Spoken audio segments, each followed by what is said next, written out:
Assalamualaikum warahmatullahi wabarakatuh. Selamat pagi anak-anakku yang Bapak banggakan, terkhusus kelas 9 MTSPM dimanapun kalian berada. Semoga kalian tetap sehat, tetap selalu dalam lindungan Allah. Marilah sebelum pembelajaran aswaja kita mulai, kita terlebih dahulu meluangkan waktu sejenak untuk membaca Ummul Quran yang kita tujukan kepada para pendahulu kita, para masyayikh kita, para guru-guru kita, keluarga kita, generasi bangsa ini. Semoga kita semua senantiasa dicurahkan rahmat, hidayah, ma'unah, al-hadiniyah, al-fatihah.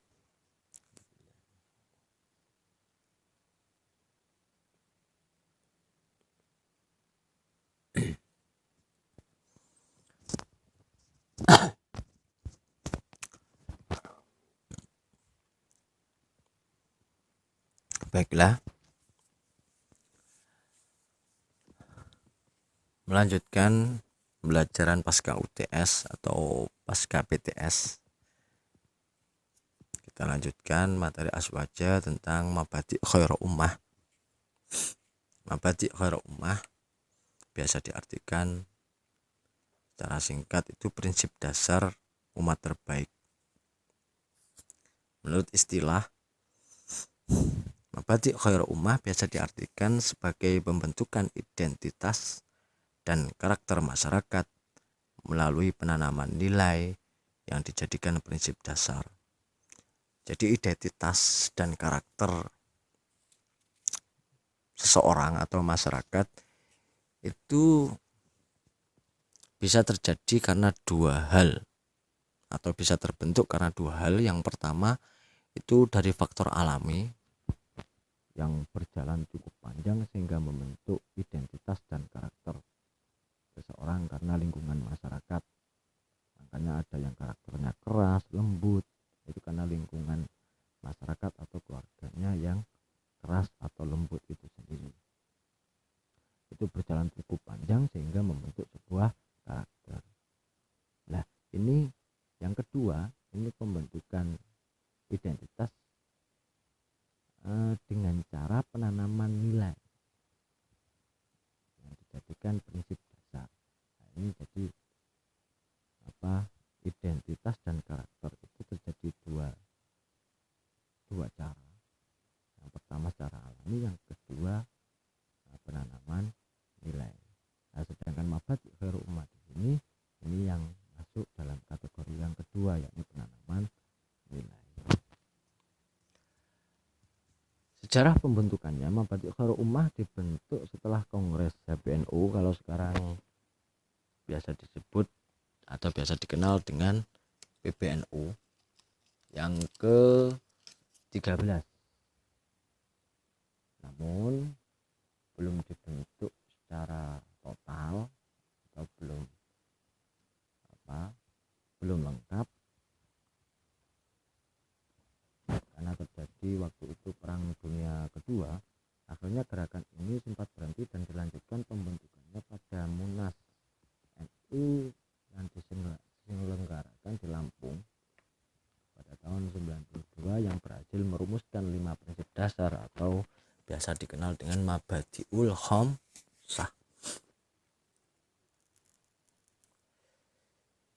Mabadi'ul Khamsah itu sendiri itu yang kemudian menjadi isi dan kandungan mabadi' khairu ummah. Apa itu? Yang pertama as-sidqu, yang berarti kejujuran, kebenaran, kesungguhan dan keterbukaan. Kejujuran adalah kesatuan antara kata dan perbuatan. Apa yang dilakukan sama dengan apa yang ada di dalam hatinya. Jadi apa yang diucapkan itu sesuai dengan apa yang di dalam hatinya. Lawan dari asidku biasa disebut al-kadzbu, al-kadzib, dusta atau bohong. Asidku sendiri ada beberapa bentuk, yakni yang pertama jujur dalam bersikap. Sikap itu merupakan ekspresi diri yang ditunjukkan dari hati nuraninya. Jika diartikan jujur dalam bersikap, berarti ekspresi diri itu ditunjukkan dari hati nurani yang tidak ada kepura-puraan atau sikap yang dibuat-buat atau apa adanya. Biasanya ini tampak dari ekspresi anggota tubuh, wajah, seperti wajah dan lain sebagainya. Itu namanya jujur dalam bersikap. Sedangkan jujur dalam bicara itu bentuk yang kedua, yakni pembicaraan atau perkataan yang sesuai dengan hati nurani yang didasarkan pada pengetahuan yang benar. Jadi berbicara dan berkata dengan yang didasarkan dengan hati nurani, tapi juga didasarkan pada pengetahuan yang benar. Kenapa? Karena Islam itu bukan agama filsafat, namun dia rasional dan berfilsafat. Laisal Islam dinan falsafian lakin huwa wahyun. Islam itu agama wahyu. Lakin huwa wahyun. Lahu falsafatun, dia berfilsafat, watisolu bil akli, rasional. Jadi dengan pandangan yang objektif atau pengetahuan yang benar. Yang selanjutnya adalah bentuk selanjutnya adalah jujur dalam berbuat.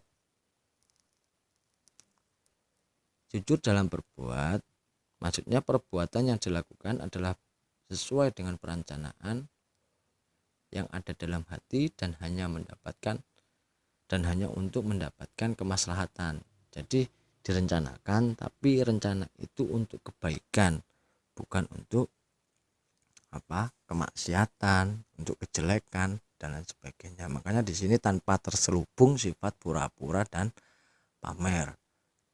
Kadang seseorang berbuat itu hanya pura-pura karena ingin dipuji, karena biar tidak tergeser kedudukannya dan lain sebagainya. Itu namanya bohong dalam berbuat, karena diselimuti oleh kepura-puraan. Yang selanjutnya adalah kejujuran dalam berpikir. Kejujuran dalam berpikir itu pemikiran yang selalu didasarkan pada kerangka yang benar dan objektif. Dalam berpikir dan berpendapat tidak memiliki tendensi apapun atau apa adanya. Jadi tidak memiliki kepentingan apa-apa, tidak ingin untuk mencari menang, tidak ingin mencari popularitas dan lain sebagainya. Itu namanya kejujuran dalam berpikir. Untuk standar kebenaran dalam berpikir itu nanti bisa dipelajari sendiri pada materi yang lain, karena standar berpikir setidaknya ada yang Bapak ketahui, setidaknya ada 4. Ada positivisme, ada empirisme, ada ilusionisme, ada intuisionisme dan lain sebagainya. Itu biasa dipelajari dalam dunia pemikiran filsafat Islam. Yang kedua, al-amanah wal wafa bil ahdi. Al-amanah memiliki arti dapat dipercaya, setia dan tepat janji. Al-amanah wal wafa bil ahdi.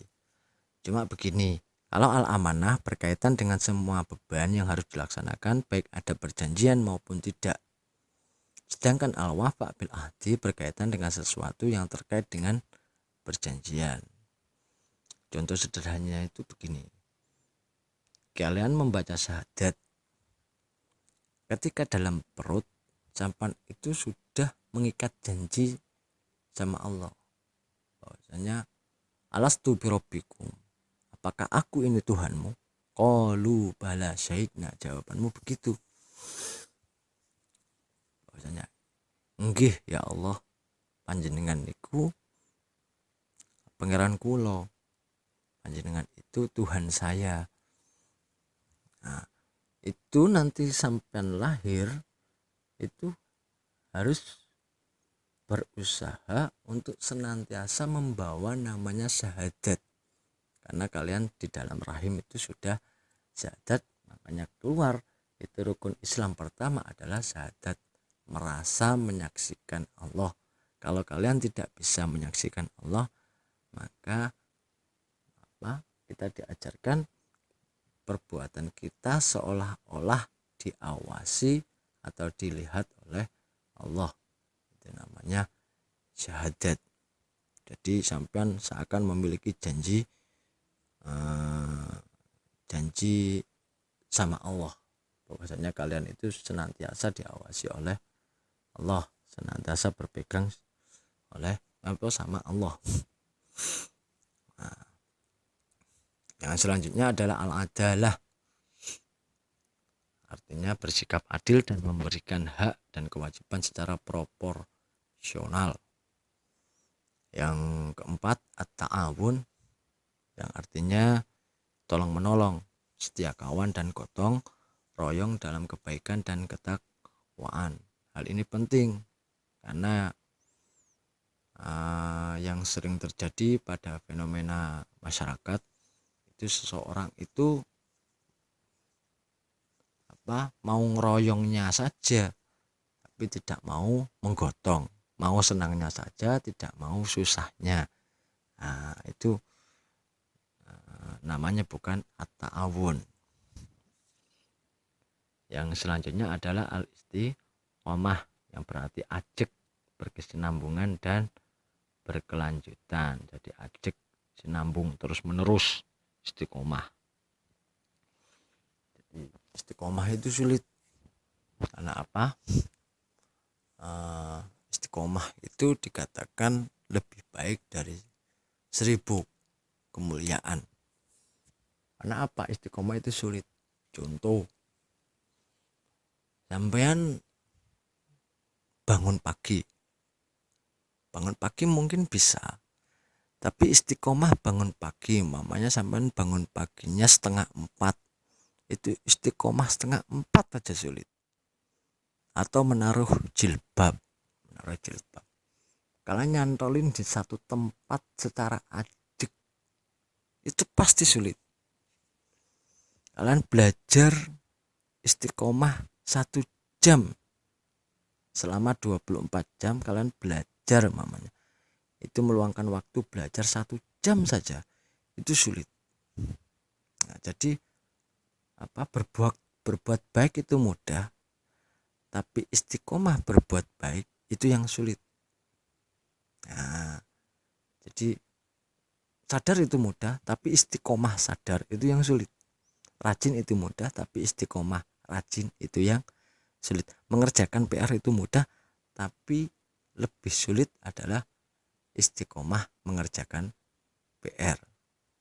Nah, itu makanya di sini dipandang atau dimasukkan sebagai salah satu butir prinsip dasar umat terbaik atau mabadi khairah ummah. Demikianlah pembahasan yang singkat dari Bapak, semoga bisa memberikan pemahaman. Semoga pertemuan singkat ini membawa keberkahan dan kemanfaatan. Tetap semangat, jaga kesehatan, jangan nakal. Bapak tutup dengan bacaan alhamdulillahirabbil alamin. Assalamualaikum warahmatullahi wabarakatuh.